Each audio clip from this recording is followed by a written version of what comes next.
Concept and usages of, concept and usages of. देखो as if और as though, इसके साथ क्या कंडीशन है, एज इफ और एज दो, इस वर्ड्स का आप यूज वहां पे करेंगे जब बात इमेजिनरी की हो, दीज आर इमेजिनरी या अनरियल सिचुएशन, मतलब आप कल्पना कर रहे हैं।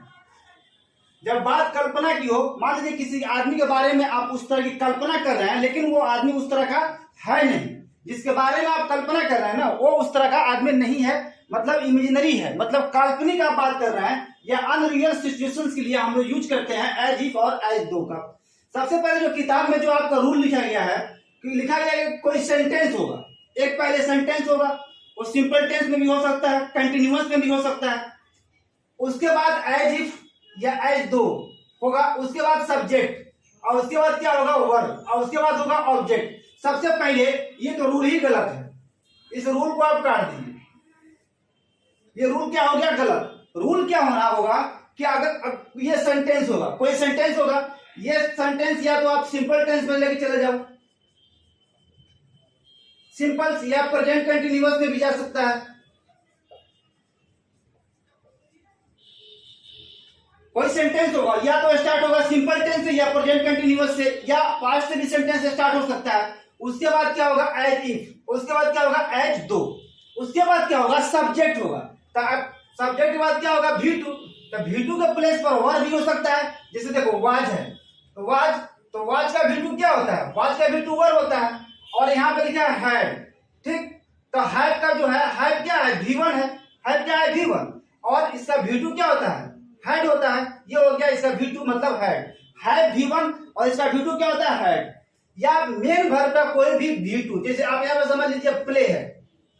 क्या हो गया ये प्ले, तो ये V1 हो गया। अब जो है इसको V2 में चेंज करेंगे तो क्या लिख देंगे, लिख देंगे प्लेड, मतलब मेन वर्ब का कोई भी V2 आ सकता है। तो इस रूल को याद करने की जरूरत है कि सब्जेक्ट के बाद क्या हो सकता है, या तो वर्ब आएगा, नहीं तो हेड आ सकता है, या मेन वर्ब का कोई भी V2 आ सकता है। एग्जांपल देख लो, ही स्पीक्स। अच्छा एज इफ और एज दो, इसका मीनिंग जो होता है मानो कि,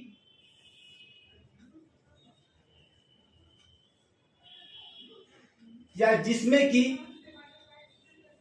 या लगता है, इसका मीनिंग होगा। अब यहां पर देखिए ही स्पीक्स, वह बात करता है, ही स्पीक्स वह बात करता है, तो ये सेंटेंस किसमें है, सिंपल टेंस में। एज इफ आया हुआ है, वह बात करता है, एज इफ लगता है ना, मतलब ऐसा महसूस होता है, या मान लो वह बात करता है, मान लो ऐसा वह बात करता है ना कि he was the prime minister of India, मतलब वह इंडिया क्या है प्राइम मिनिस्टर है, मतलब है का क्या होगा ना सेंस आएगा। वह ऐसा बात करता है कि लगता है, वह ऐसा बात करता है कि लगता है ना कि इंडिया का क्या है प्राइम मिनिस्टर है। अब देखो यहाँ पे क्या कर दिया है वाज, यहाँ पे हो जाएगा वर्ब, याद रहना है इस चीज को। जहां एज इफ या एज दो आएगा, उसके बाद क्या आएगा तुरंत V2 आ जाएगा वहां पे, तो ये क्या है वाज क्या है V1 से, इसीलिए यहाँ पे ये गलत हो गया, यहाँ पे होगा verb. She is talking to me, present continuous का स्ट्रक्चर है, she is talking to me, वो मुझसे ऐसी बात कर रही है, लगता है,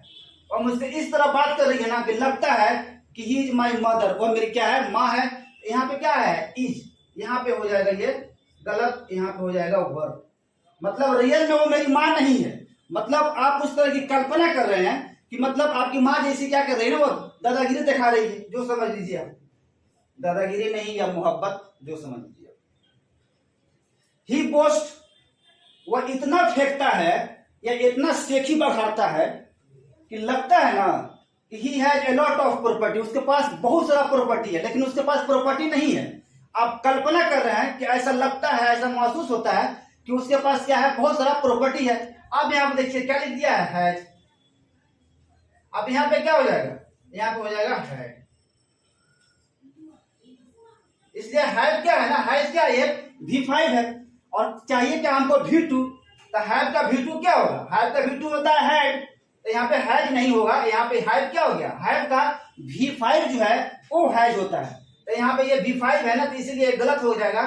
क्या हो जाएगा यहाँ पे हैड हो जाएगा, मतलब उसके पास है बहुत सारा प्रॉपर्टी है और इस तरह की बात करता है। तो आप उसके बारे में इस तरह की कल्पना कर रहे हैं क्योंकि रियल में नहीं है, मतलब अनरियल में ये बातें जो है। ही बोस्ट, यहाँ पे है कि वो इतना फेंकता है,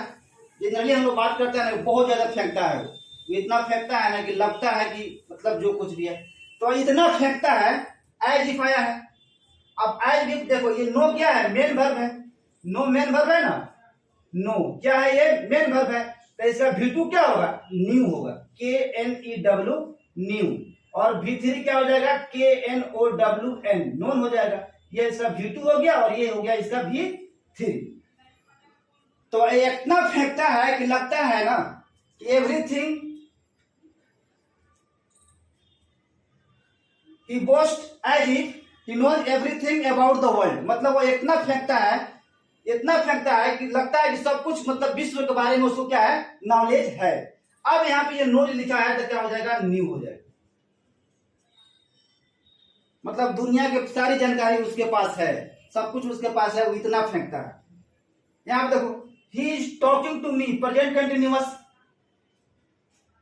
जबकि उसके मतलब वो जानता कुछ नहीं है, मतलब वो फेंकता बहुत ज्यादा है। He is talking to me, वह इस तरह बात कर रहा है, वह इस तरह बात कर रहा है कि लगता है ना कि ही इज माई बॉस, वह मेरा बॉस है, लेकिन रियल में वो आपका बॉस नहीं है। आप कल्पना कर रहे हैं कि वह इस तरह की बात कर रहा है कि लगता है कि मतलब उस तरह की आप पे दादागिरी दिखा रहा है कि लगता है कि क्या है, वो आपका बॉस है। तो चूंकि यहाँ पे क्या होगा, इज नहीं होगा, यहाँ पे क्या हो जाएगा, वर हो जाएगा। He is talking to me as if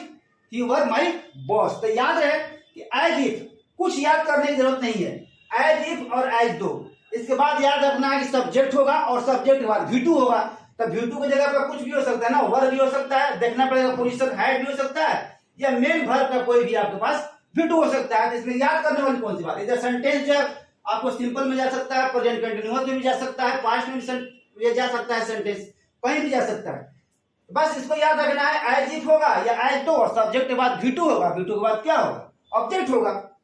जो कि रियल नहीं होगा, वो क्या होगा, अनरियल होगा।